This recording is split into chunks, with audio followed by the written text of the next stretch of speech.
Oi pessoal, voltamos aqui para apresentar para você o terceiro episódio do DM Cast. E se você ainda não viu os outros episódios, eu convido você a ir lá, olhar com muito carinho para você saber o que acontece por trás dos bastidores na vida do corretor de imóveis, que foi o episódio anterior. E já te convidando para esse novo tema, que é os erros mais comuns que acontecem no mercado imobiliário para você comprar o seu imóvel. Não é isso, Luciana? Isso mesmo. No episódio de hoje a gente vai tratar, vamos explorar aí os conhecimentos de Jéssica na área, para que a gente possa deixar vocês informados a respeito dos erros mais comuns que acontecem na aquisição do seu imóvel. Jéssica, quais são os erros mais comuns que você vê o cliente, o corretor cometerem durante uma compra e venda de um imóvel? No papel do cliente, Lu, na minha opinião, eu acho que é quando ele não sabe escolher o corretor que vai passar ali a maior parte do tempo apresentando para ele o mercado imobiliário, né? Se sente confiante, não. E na versão do corretor, eu acredito que o erro mais comum é do corretor também não conhecer o cliente. Tem hora que a gente tem dificuldade de atender o cliente porque eles limitam muito as informações que são cruciais para a gente poder desenhar o perfil dele e verificar qual imóvel que ele, naquele momento, vai ser solução para os problemas dele. Eu, por exemplo, já conheci clientes que tiveram um ponto positivo e um ponto negativo, que é aquele cliente que ele já chega pronto e já sabe o que ele quer, então ele não quer muita referência, ele quer exatamente comprar aquele produto. E já existe aquele cliente que ele quer saber de todos os aspectos que o produto traz e qual é o benefício que ele tem diante disso. E também tem um cliente que está no início de jornada e compra do primeiro imóvel, não tem experiência. Esse realmente a gente tem muito trabalho, principalmente quando ele não tem flexibilidade. Ele quer um produto que no momento é inacessível para ele. Então a gente precisa trocar informações com o cliente, ouvir quais são as dores dele e ele está também disponível a ouvir a nossa resposta, né? Isso. E Lu, o que eu acho uma falta enorme hoje no cliente, como corretora, é a falta de planejamento, de como o cliente está diante do seu financeiro, né? Às vezes a gente não conhece o cliente, mas ele se apresenta, às vezes até com uma boa condição e que realmente está pronto. Mas a gente só passa realmente a conhecer o cliente quando a gente começa a tratar, conversar, né? E isso é um dos fatores mais importantes que eu acho dentro do atendimento com o cliente. Jéssica, você já pegou o cliente que se apaixonou pelo imóvel, mas que ele não poderia comprar esse imóvel? Com certeza. E isso a gente vê, Luciana, diariamente, né? Às vezes o cliente ele realmente quer comprar um imóvel, se apaixona pelo produto, mas ele ainda não está pronto. Então o que a gente faz? O nosso papel é exatamente isso, que eu acho um dos pontos mais importantes, que é preparar o cliente para a compra do seu imóvel. Exatamente. Então, para a gente evitar situações como essas, o cliente e o corretor precisam se comunicar bem antes de agendar uma visita. Alinhar as expectativas da compra, da condição financeira, de todos os gastos que o cliente vai ter durante essa aquisição, para que a gente não leve ele na visita do imóvel errado. E diante de todos esses erros, a gente tem que ter pelo menos 1% de o cliente conseguir chegar a comprar o seu imóvel e uma forma da gente fazer dar certo. Esse é o nosso objetivo como corretor de imóveis. Exatamente. Então, na sua opinião, Jéssica, como é que a gente pode fazer para essa compra dar certo? Para você cliente que está assistindo a esse episódio, com certeza eu vou indicar você a se preparar, principalmente dentro do seu financeiro, fazer uma organização.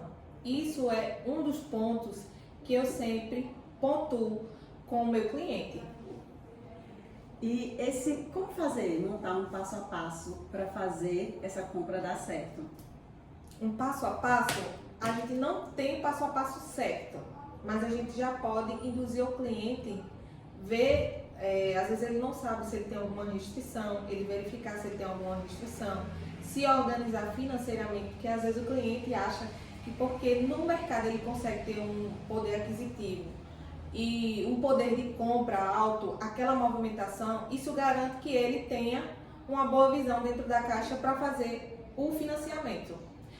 E não é isso que acontece. E tem outras questões que o cliente, antes de procurar imobiliária para fechar negócio, para agendar visita, ele tem que já começar se preparando para que seja atraente para o mercado poder oferecer crédito para ele. De que maneira? Você precisa ser responsável com os seus compromissos financeiros. Evite pagar o mínimo do cartão. Tem coisas que tem gente que paga com um dia de atraso. Esse um dia de atraso, para análise financeira no banco, atrapalha bastante as condições para que você possa ser aprovado. Então você tem que ser uma pessoa que demonstra para o mercado financeiro que você é responsável, que você vai passar segurança para o banco poder liberar o financiamento para você. Até porque, Luciana, o cliente ele quer comprar, ele só não sabe como chegar para comprar. E esse trabalho é todo nosso, com toda a responsabilidade, com certeza. Verdade. Aí, gente, além disso, você também tem que ter um preparo mínimo de financeiro para fazer a aquisição do imóvel. Por quê? Porque você tem que ter informações a respeito que você vai pagar, geralmente, um sinal, né? De imediato você vai pagar um sinal. Você pode também comprar um imóvel que vai ter devolução de obra, INCC. Você também precisa verificar se essas despesas de parcelamento de entrada ou entrada à vista, se elas não vão chocar com o seu orçamento pessoal e atrapalhar, por exemplo, o pagamento do seu aluguel. Então você tem que analisar tudo isso antes de você procurar imobiliária e agendar a visita. Eu acho que é muito precipitado a gente agendar de cara uma visita. A gente precisa realmente consultar um bom corretor, um corretor que esteja preparado para lhe atender e aí ser confidente, né? Você precisa falar, olha, eu tenho cartão de crédito, eu tenho consórcio, você precisa passar essas informações, senão vai pegar o corretor de surpresa, vai criar uma expectativa de que você vai ter sucesso e na verdade a gente vai morrer ali na fase da aprovação.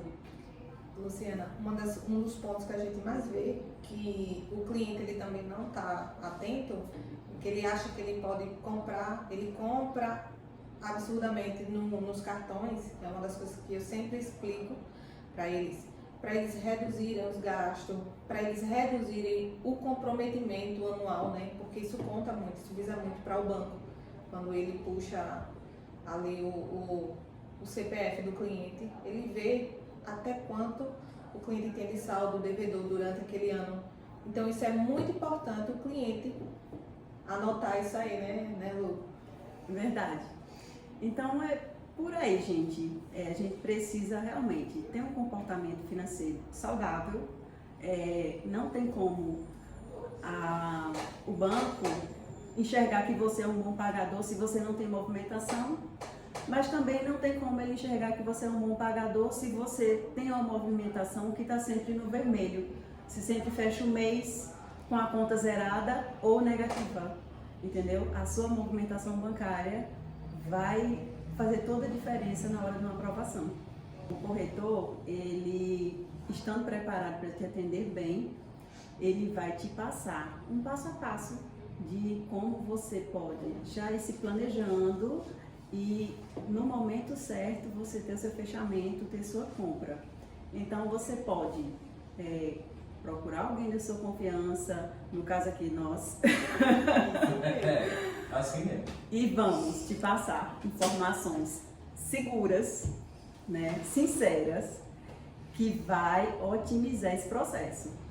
Se você der oportunidade de informar para a gente quais são suas dores, suas necessidades, suas prioridades, é logística, é criança, você prefere morar perto da escola, você prefere morar perto do trabalho, você precisa passar essas informações para a gente, mapear o seu perfil e depois do seu perfil mapeado, a gente vai dizer, de acordo com sua renda, com o seu contexto atual, que tipo de imóvel vai resolver suas dores. Aí, nesse momento, a gente faz simulações e aí, se você tiver, de repente, tem muita gente que depois da simulação descobre que pode comprar um imóvel.